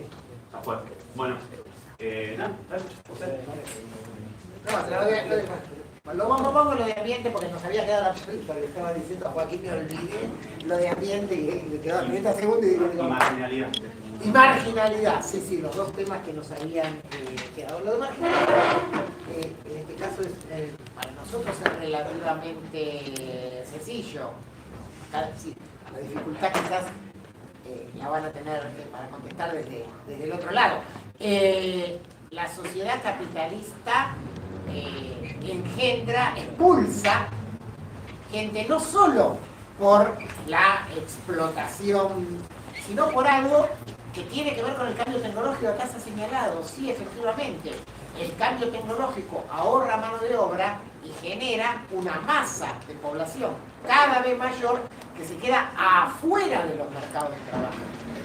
Esto es así. Entonces, esto es así en cantidades muy grandes. ¿Sí? El planteo, a ver, ¿cómo es el planteo teórico? Una persona se queda sin trabajo por la ineficiencia del sector, entonces automáticamente, como se crea un segundo sector, esa persona pasa a ese sector y consigue un nuevo puesto de trabajo. Y si no lo consigue, es porque o bien el mercado no está flexibilizado, o bien porque hay problemas de información. O bien porque la persona es tonta y no lo sabe encontrar. La verdad, la realidad social, esto sí, no solo en la Argentina, en el mundo, en la Argentina es gravísimo, genera millones, centenares de millones, digo, vamos a hacer el número, 780 millones de personas desempleadas en el mundo. Muchas de ellas, desempleo estructural. Digo, en la Argentina, uno de los problemas más serios que tenemos es que una masa de las personas que cayeron del mercado de trabajo, y lamentablemente no tuvimos ocasión y se quedaría quizás casi planteado para otro debate, discutir Argentina. Pero porque no dijimos nada y la verdad entrar ahora sería medio, sería un gato, estaríamos mal, ¿no? Pero en la Argentina, desde que en la década del 90 empezó a aparecer y a crecer el desempleo más de tipo estructural, bueno, hay una cantidad importante, muy importante, de desempleados que ya se han caído del mercado de trabajo. Se han caído, no tienen forma de acceder bajo ningún punto de vista por las lógicas naturales del mercado. Una parte muy importante de eso está lamentablemente en estas discusiones de los planes sociales, bueno, todo esto. Ahora, y sí, la salida es crear trabajo genuino para esa gente, no hay ninguna duda. El problema es que el mercado no lo puede crear. Ese es el gran problema que hay. Y entonces ahí es donde tiene que aparecer, en vez de un asistencialismo de estas características, que no me meto a discutirlo ahora, lo que tiene que haber es propuestas de planes de empleo genuino. Y ahí sí va mi único título, bomba, y no vuelvo más sobre el tema, acuerdo con el New Deal norteamericano de 1932, el plan de obras públicas que hizo Franklin Delano Roosevelt, que permitió de esa manera levantar la economía norteamericana, básicamente relacionada a los puestos de trabajo. Voy al tema del ambiente, es un tema muy profundo, porque a ver, yo acá discutiendo con los liberales, me adelanto, quizás a lo mejor Agustín me sorprende y dice otra cosa, pero muchas veces lo que encuentro en los libertarios es un negacionismo del problema ambiental, un negacionismo, o sea, el planteo de que no existe el tema, básicamente, que no hay un problema ambiental. Ahí, y sí, vuelvo a decir, sí, es la dictadura de la ciencia. Muy bien, la dictadura de la ciencia, los científicos del mundo mostraron para arriba, para abajo y para los costados que por acción del hombre, por acción del ser humano, hay una crisis ambiental terrorífica que se ha desarrollado en las últimas décadas. Por supuesto, no estamos discutiendo qué pasó en el Pleistoceno o si en la época de los glaciares había mayor o menos. Ese es el debate. Estamos hablando de la acción del ser humano en las últimas décadas producto del calentamiento global. Frente a esa realidad y frente a planteos bien concretos de lo que hay que hacer, la verdad, digamos, qué habría que hacer, las transiciones, todo eso está recontraestudiado. El problema, de nuevo, es que en vez de plantearse planificadamente, bueno, muchachos, hay que hacer esto, entonces esto no se hace más, esto no se hace más, esto no se hace más, se va por este lado, lo que sigue priorizándose es la ganancia de las corporaciones, son grandes empresas, generales empresas transnacionales, que viven, ganan y lo siguen haciendo a partir de la depredación del ambiente. Y ahí está el punto, y lo va a seguir haciendo. Porque como los estados en última instancia responden a esto, podrán aparecer 1, 10 o 20 acuerdos de Kioto, después nadie los cumple, porque ni siquiera entra en funcionamiento, y ahí está el punto. Eso que dije yo como título perdido por ahí. ¿Esto cómo termina? Miren, yo voy a terminar diciendo una cosa. Yo no sé si el mundo va al socialismo. No sé si la clase trabajadora será capaz o no de autogobernarse y llegar. Ahora, lo que sí estoy convencido que si el capitalismo sigue funcionando unas décadas más, nos lleva a la barbarie, nos lleva al colapso, nos lleva a lo que vemos en más de una de esas películas apocalípticas que hay por ahí. O sea, la más profunda, y termino con esto porque creo que lo último que voy a decir porque se me termina el tiempo, la más profunda convicción mía de la necesidad de pelear contra el capitalismo por otra forma de organización social, que inclusive muchos de sus aspectos están abiertos de cómo tiene que ser exactamente, y sin duda no son los modelos que hemos tenido para atrás. Está en que está en juego nada más ni nada menos que la supervivencia de la humanidad, el futuro de la humanidad. La humanidad puede retroceder a la barbarie, si sigue basándose en el caos de simplemente tomar decisiones a partir de la reinversión de las ganancias, donde en muchos sectores esto implica un incremento de la crisis ambiental. Yo creo que le queda un minuto más. Me queda un minuto más y se lo voy a regalar también. Ya dijimos nada, no quiero entrar en el tema. Yo soy más sintético, Si somos muy Bueno, vamos a un tema que tocaste recién, que tiene que ver con la tecnología. Yo era un fanático de la tecnología, pero tiene un inconveniente que no es el desempleo. Si uno mira los países más avanzados en tecnología, son los que tienen menos desempleo. Por supuesto, hay algunas crisis. La crisis del 2008 fue muy profunda y la crisis del manejo de la pandemia fue muy profunda. No la pandemia, el manejo de la pandemia hizo crear una crisis fenomenal. Si ustedes van al 2008, los libertarios, los que estudiamos con los austríacos, la veníamos prediciendo. Vamos a ir a una crisis. Yo ganaba plata implicando eso. ¿Por qué íbamos a ir a una crisis? Porque ustedes son todos economistas. ¿Están estudiando economía? Bueno, estudien la teoría del ciclo económico de von Mises, de Hayek, lo explica con mucha claridad. Pero básicamente es, los bancos centrales manipulan el dinero. Bajan las tasas de interés. Al bajar las tasas de interés, que no es lo que dice Keynes, el precio del dinero que lo toma en el mercado monetario, sino que es lo que equilibra el futuro con el presente, es el equilibrio intertemporal de todos los bienes. Por ejemplo, en el sector inmobiliario, si bajan las tasas de interés, lógicamente aumentan los precios de las viviendas, simplemente porque vino alguien que en el Banco Central empujó para abajo artificialmente las tasas de interés. ¿Por qué? Porque finalmente la tasa de interés es la diferencia entre los alquileres y el precio. Si las tasas de interés bajan artificialmente, los precios de las casas suben. Entonces el negocio invertir en hacer edificios. Después de hacer unos cuantos edificios durante 2 o 3 años, 2 o 3 años más tarde, se inauguran los edificios y ¿qué ocurre? No hay demanda para ocuparlos. Entonces se encuentra que la gente tiene alquileres en poner en disposición, pero no hay demanda, tienen que bajar los precios de los alquileres. Entonces no pueden pagarse la reinversión y empiezan a salir a vender. Entonces tenés el boom que provoca la baja de la tasa de interés y obviamente el bust, la inflación de una burbuja y que te la pinchan. Y empieza a caer los precios de los inmuebles y empiezan a caer después las acciones y demás. Eso es un tema largo, pero investiguen. Tema de la tecnología. Salvando esa situación, que obviamente cuando en ese momento hay desempleo, en épocas normales, que son la mayor parte del tiempo, el desempleo en los países más avanzados en tecnología es bajísimo, nulo. El desempleo nulo, ustedes saben bien, es la tasa natural de desempleo, 3-4%. ¿Por qué? Porque es el tiempo que tardas entre salir de un trabajo e entrar a otro trabajo. X semanas.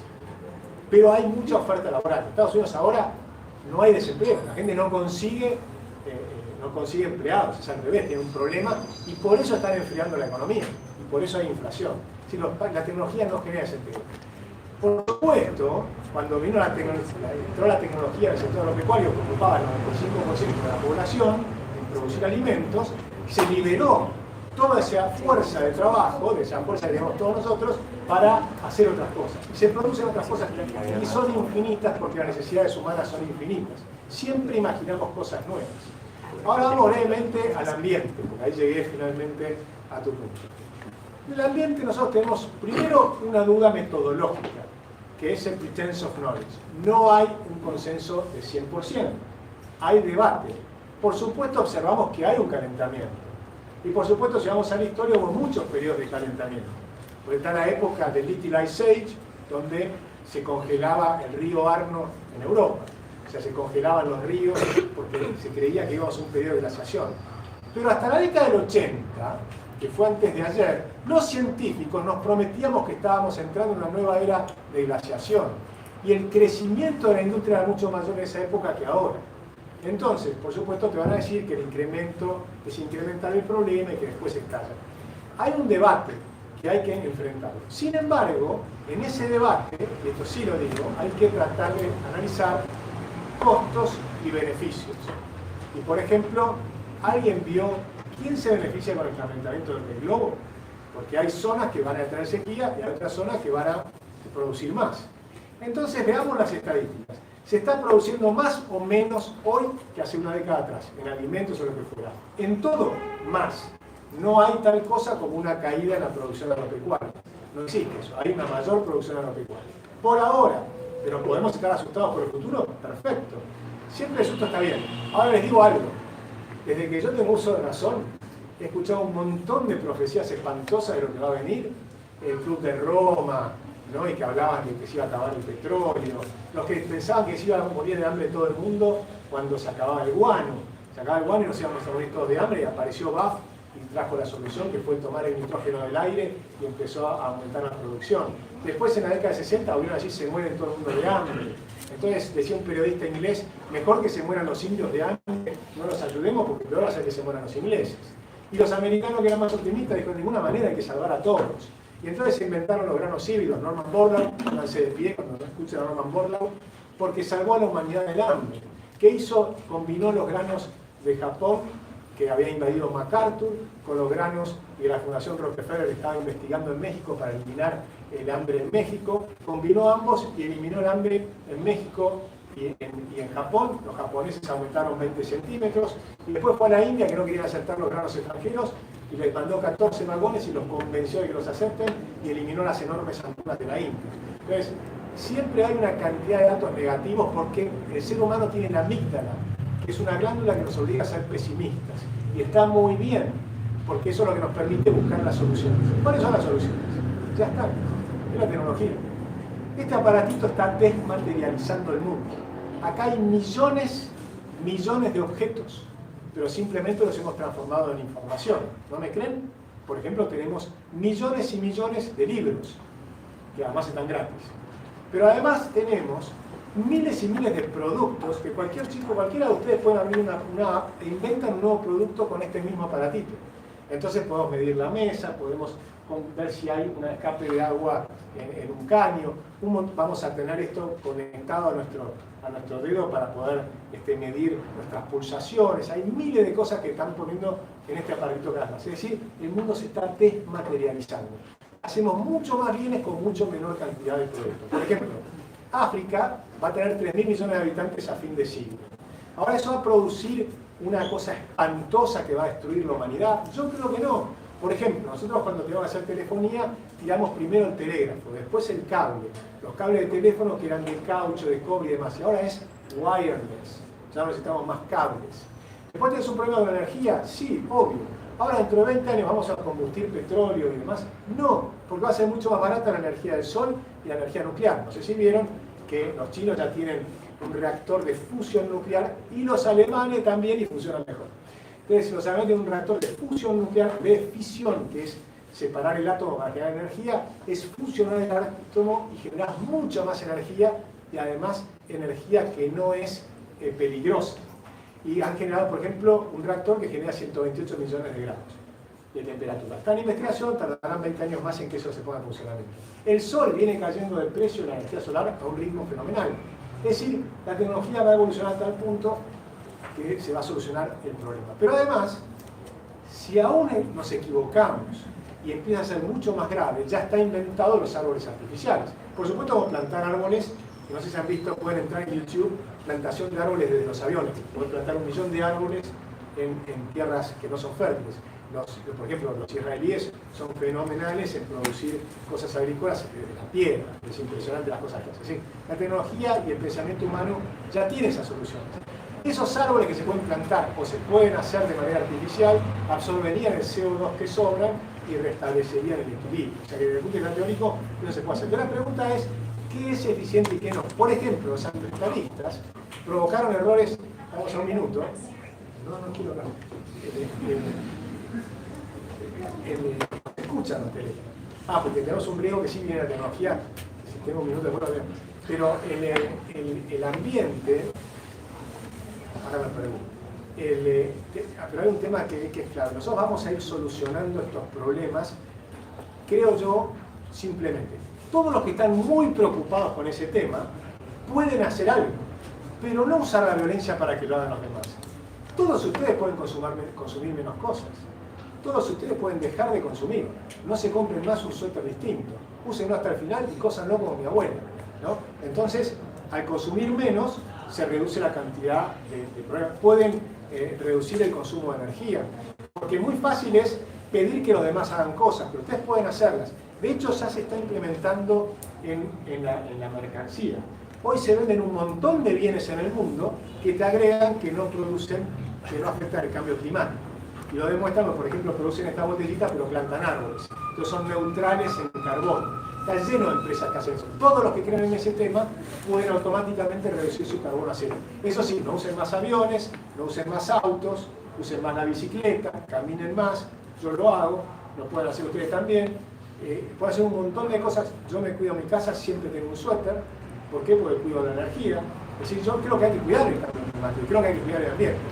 Lo que no creo, y ahí sí tenemos un punto importantísimo de disidencia, es en la dictadura de la ciencia o de ningún tipo.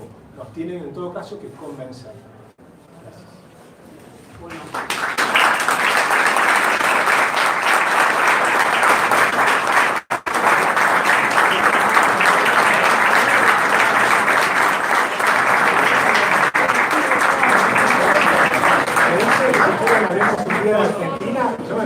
Dos cositas. Por un lado, quedó todo lo que es Argentina por fuera. Públicamente ofrecemos hacer un segundo debate cuando puedan los dos, pero ya están todos invitados para el segundo debate. Por el otro lado, por mi parte, si me permiten, haría un chivo de lo que son las actividades que hacemos de la izquierda socialista. Vamos a seguir este debate en una cátedra libre que se hace en las facultades sociales, pero no como debate, sino ya como exposición de COSE, 8 y 15 de septiembre a las 9 de la noche, allá por Constitución, que son las facultades sociales, socialismo o liberalismo en vez de versus. Va a ser 2 horas, hora y media por lo menos de exposición de COSE, desde la postura de la izquierda. Y por otro lado, evidentemente el tema ambiental fue un tema que se tocó bastante. Nosotros tenemos una agrupación Ambiente de Lucha, hemos sacado revistas, nos pueden seguir en Instagram, hemos hecho un taller de transición energética, más que invitados a hacer esto. No, solamente agradecer a todos, la verdad la convocatoria fue inmensa, así que bueno, muchas gracias y vamos a hacer otro debate. Tengo que hacer una selfie. Dale, buenas noches.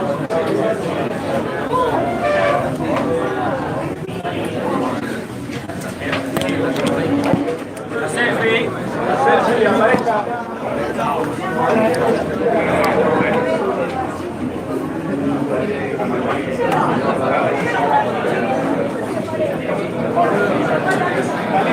Afuera.